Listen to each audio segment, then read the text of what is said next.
Hey guys, मैं हूं सोनाक्षी। स्वागत है आपका हमारे प्यारे से चैनल कृषि ट्यूटोरियल पे। तो आज का टॉपिक है सेल के प्रकार, सेल के स्ट्रक्चर्स और उन स्ट्रक्चर्स का क्या फंक्शन होता है। So let's get started. सबसे पहले हम देखते हैं कि सेल होता क्या है। सेल एक स्मॉलेस्ट यूनिट है जो कि लाइफ के सारे फंक्शंस को परफॉर्म करती है। स्लेडन और स्वान, दो साइंटिस्ट ने मिलकर सेल थियरी को फार्मूलेट किया। स्लेडन एक जर्मन बॉटनिस्ट थे और स्वान एक ब्रिटिश जियोलॉजिस्ट थे, बट सेल थियरी को मॉडिफाई किया था रुडोल्फ विर्चो ने। और उनका स्टेटमेंट है ओमनी सेलुला ई सेलुला, मतलब कि जो नए सेल्स हैं वो पुराने सेल्स से डिवाइड होकर बनेंगे। So according to cell theory सारे लिविंग ऑर्गेनिज्म सेल के बने होते हैं। लिविंग ऑर्गेनिजम्स का सबसे छोटा यूनिट होता है सेल। जितने भी सेल हैं वो पहले के सेल से डिवाइड होके बनते हैं। सेल के कई एग्जाम्पल्स हैं, जैसे कि bacteria, mesophyll cells, red blood cells, white blood cells, nerve cells etcetera. Types of cells. Cell दो तरह के होते हैं। First one is prokaryotic cell and the second one is eukaryotic cell. जानते हैं कि प्रोकैरियोटिक सेल क्या होता है।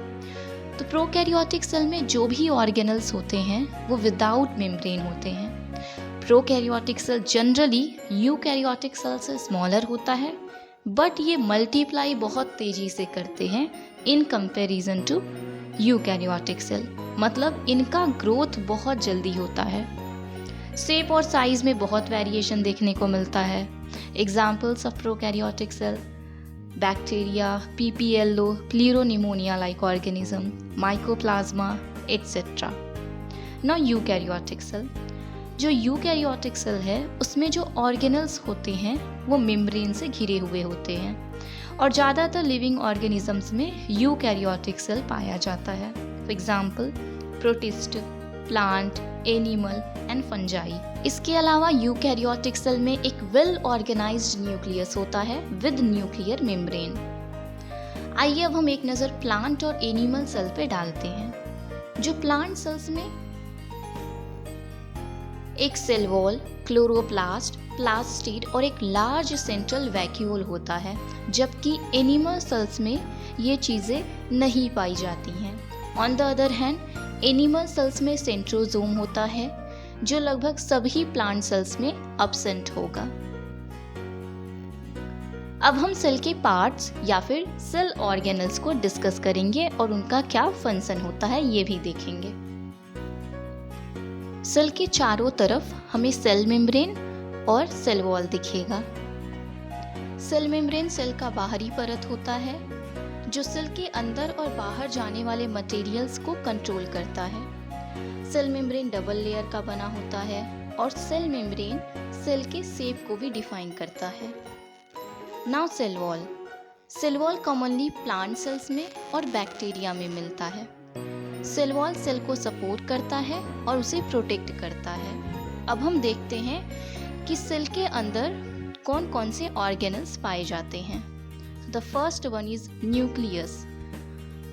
न्यूक्लियस को रॉबर्ट ब्राउन ने 1831 में डिस्क्राइब किया था। न्यूक्लियस सेल एक्टिविटीज को डायरेक्ट करता है। न्यूक्लियर मेम्ब्रेन न्यूक्लियस को साइटोप्लाज्म से सेपरेट करता है और न्यूक्लियस के अंदर जेनेटिक मटेरियल डीएनए प्रेजेंट होता है। न्यूक्लियर मेम्ब्रेन न्यूक्लियस को सराउंड करता है। न्यूक्लियर मेम्ब्रेन दो लेयर का बना होता है। दो न्यूक्लियर मेम्ब्रेन के बीच का जो स्पेस होता है उसे हम पेरी न्यूक्लियर स्पेस कहते हैं, जो कि 10 से 50 नैनोमीटर के बीच में होता है। Now nucleolus. न्यूक्लियोलस एक स्फेरिकल बॉडी है जो न्यूक्लियस के अंदर पाई जाती है। न्यूक्लियोलस के अंदर आरएनए प्रेजेंट होता है जो कि प्रोटीन सिंथेसिस में हेल्प करता है। Nucleolus non membrane bound structure है। Now chromosome. क्रोमोसोम एक थ्रेड लाइक स्ट्रक्चर है जो न्यूक्लियस के अंदर प्रेजेंट होता है। ये डीएनए से बना होता है and chromosome carries genetic information from one generation to another. Cytoplasm एक जेल की तरह होता है, मतलब जेल लाइक स्ट्रक्चर होता है। इसमें ऑर्गेनल्स होते हैं और इसका काम है ट्रांसपोर्ट करना, सेल के शेप को मेंटेन करना, सेल को प्रोटेक्ट करना और जो मैक्रो मॉलिक्यूल्स हैं उनको स्टोर करना। नाउ एंडोप्लाज्मिक रेटिकुलम मटेरियल्स के मूवमेंट में हेल्प करता है। ये दो तरह के होते हैं, एक स्मूथ एंड एक रफ अगर एंडोप्लाज्मिक रेटिकुलम के सरफेस पे राइबोसोम अटैच है तो उसे हम रफ एंडोप्लाज्मिक रेटिकुलम बोलेंगे, और अगर राइबोसोम नहीं है तो फिर उसे हम स्मूथ कहेंगे। जो रफ है वो प्रोटीन सिंथेसिस और सीक्रेशन में हेल्प करता है, जबकि स्मूथ एनिमल सेल्स में स्टेरॉयडल हार्मोन्स का सिंथेसिस कराता है। ना राइबोसोम को सबसे पहले जॉर्ज पैलाडे ने 1953 में ऑब्जर्व किया था। प्रत्येक सेल में हजारों राइबोसोम्स होते हैं। राइबोसोम राइबोन्यूक्लिक एसिड आरएनए और प्रोटीन से मिलकर बना होता है। ये किसी भी मेम्ब्रेन से सराउंड नहीं होता।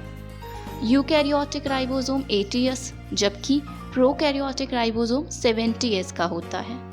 प्रत्येक राइबोसोम की दो सब यूनिट होती है, एक लार्जर और दूसरी स्मॉलर। 80S के दो सब यूनिट हैं, 60S एंड 40S। वहीं 70S के दो सब यूनिट हैं, 50S एंड 30S।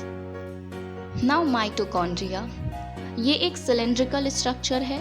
प्रत्येक माइटोकॉन्ड्रिया डबल लेयर या डबल मेम्ब्रेन बाउंड स्ट्रक्चर होता है। Mitochondria are sites of aerobic respiration. इसे हम power house of the cell भी कहते हैं। माइटोकॉन्ड्रिया फिजन के थ्रू डिवाइड होता है। लाइसोसोम एक मेम्ब्रेन बाउंड स्ट्रक्चर है। इसमें लगभग हर तरह की हाइड्रोलिटिक एंजाइम्स पाए जाते हैं, जैसे कि लिपेजेस, प्रोटीएजेस, कार्बोहाइड्रेजेस एटसेट्रा। और ये जो एंजाइम्स हैं वो कार्बोहाइड्रेट, प्रोटीन, लिपिड और न्यूक्लिक एसिड्स को डाइजेस्ट करती हैं।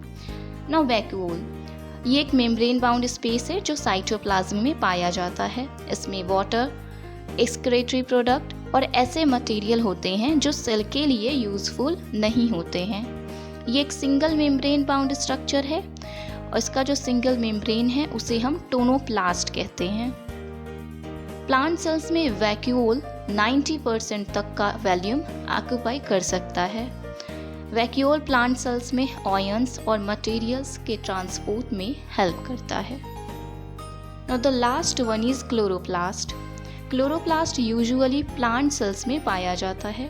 क्लोरोप्लास्ट माइटोकॉन्ड्रिया की तरह ही इसमें भी दो मेम्ब्रेन होते हैं।